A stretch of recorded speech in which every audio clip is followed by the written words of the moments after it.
17 सितंबर को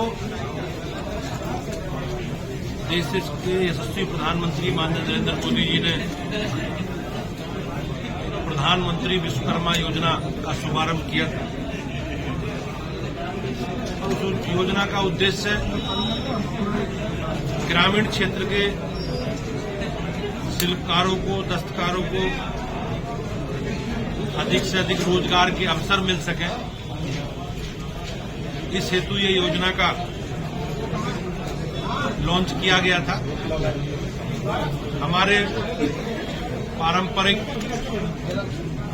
कौशल को बनाए रखने के लिए, अपने दस्तकारों के, हाथ के दस्तकारों के संरक्षण के लिए, शिल्पकारों के लिए, जैसे लकड़ी का काम करने वाले, सोने का काम करने वाले, प्रजापति समाज के लोग कुम्हारी का काम करने वाले, मूर्तिकार, चर्मकार, राजमिस्त्री, बुनकर, चटाई का काम करने वाले, झाड़ू का बनाने वाले, रस्सी काटने वाले, बेलदार, पारंपरिक खिलौना बनाने वाले, बाल काटने वाले, धोबी, मोची, दर्जी, मछली पकड़ने का जाल बनाने वाले और कुल्हाड़ी, ताला, अन्य उपकरण बनाने वाले जानकारों को माननीय प्रधानमंत्री विश्वकर्मा योजना का लाभ मिलेगा। और इनके घरों में पीढ़ियों से काम करने वाले लोग हुनर और दस्तकारी से निखारकर देश को एक बड़ी आर्थिक ताकत बनाने में काम करेंगे। जिस प्रकार से हमारे हाथ का काम करने वाले, दस्तकार का काम करने वाले लोगों को कांग्रेस के समय से मजदूर बनाने का काम किया गया है, उनके सशक्तिकरण के लिए योजना है। आज इस योजना की बैठक प्रदेश स्तरीय माननीय सुनील बंसल जी के द्वारा, हमारे राष्ट्रीय महामंत्री हैं, उनके द्वारा बैठक ली गई है। और हम इस सभी पार्टी के कार्यकर्ता जन जागरण करके, इस योजना का प्रचार प्रसार करके अधिक से अधिक लोगों को इस योजना का लाभ मिले, इसके लिए हमने व्यापक रूप से योजना बनाई है। अधिक से अधिक लोगों का रजिस्ट्रेशन हो और अधिक से अधिक लोग इस योजना से जुड़कर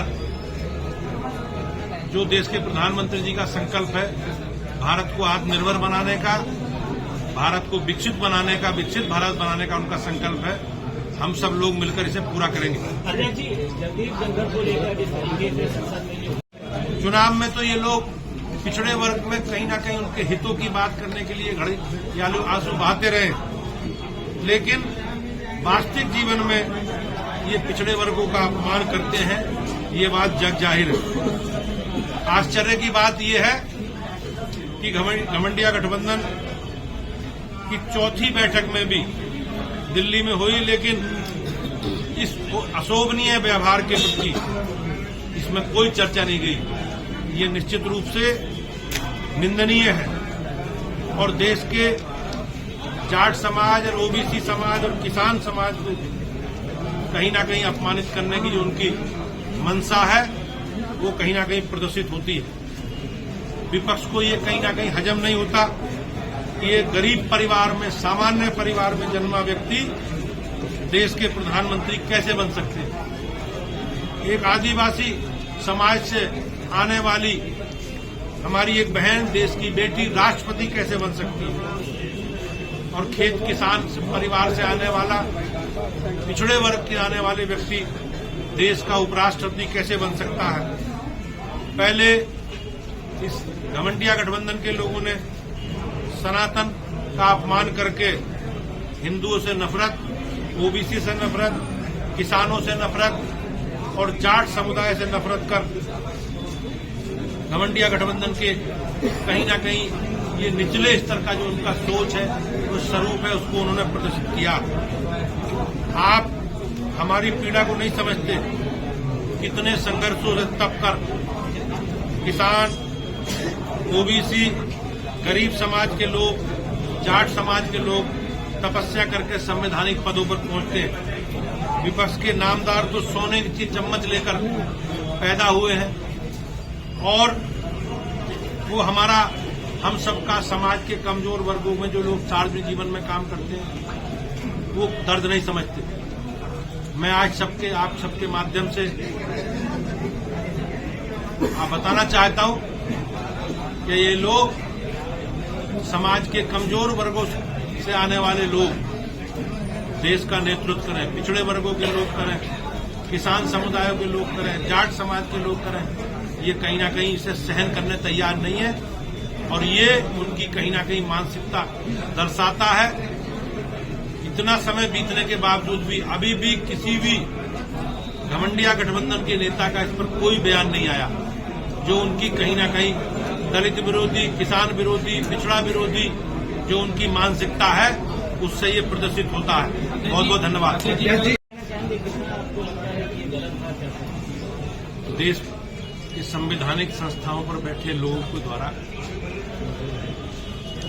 उपराष्ट्रपति जैसे महत्वपूर्ण संवैधानिक दायित्व पर बैठे व्यक्ति के लिए इस तरह की टिप्पणी, इस तरह का व्यवहार अपमानजनक है और कहीं ना कहीं देश के करोड़ों किसानों को, पिछड़े वर्ग के लोगों को और जाट समाज के लोगों को कष्ट देने वाला, जैसा सब लोग हम जानते हैं। माननीय उपराष्ट्रपति जी राजस्थान में जाट परिवार में जन्मे हैं और जिस तरह घमंडिया गठबंधन के द्वारा एक व्यक्ति नहीं, संविधान के सर्वोच्च पद पर बैठे व्यक्ति का अपमान की एक पराकाष्ठा है और इस अमर्यादित व्यवहार की से पूरी संसद की गरिमा कहीं ना कहीं तार तार हुई है, भंग हुई है। तृणमूल कांग्रेस के सांसद कल्याण बनर्जी द्वारा संसद भवन के परिसर के अंदर राज्यसभा के महामहिम सभापति का अपमानजनक नकल करना और घमंडिया गठबंधनों के सांसदों के द्वारा सार्वजनिक रूप से फाका लगाकर उनका उपहास उड़ाना, उनका सार्वजनिक मजाक उड़ाना और एक दल के युवराज के द्वारा उसका वीडियो बनाना, उस पर हंसना, ये दिखाता है कि INDIA के लोगों की मानसिकता किस स्तर पर आ गई। क्या माननीय जगदीप धनखड़ का अपमान कांग्रेस और उनके नेताओं ने किया, ये जो बड़े परिवार से नहीं आते? क्या इसके लिए वे एक साधारण परिवार से आते हैं? क्या इसके लिए वे महज एक किसान के बेटे हैं, एक जाट परिवार से आते हैं? अगर ऐसा नहीं है तो राहुल गांधी, मल्लिकार्जुन खड़गे, अधीर रंजन चौधरी और खुद कल्याण बनर्जी को माफी मांगने के बजाय इस मुद्दे को भटकाने के काम कर रहे हैं। पिछड़ा वर्ग समाज की कांग्रेस के और घमंडिया गठबंधनों का जो नजरिया है पिछड़े वर्ग के प्रति, उनकी जो नफरत है वो जग जाहिर है। राहुल गांधी ने तो OBC समाज को सरेआम गाली तक दी है और अभी तक माफी नहीं मांगी है।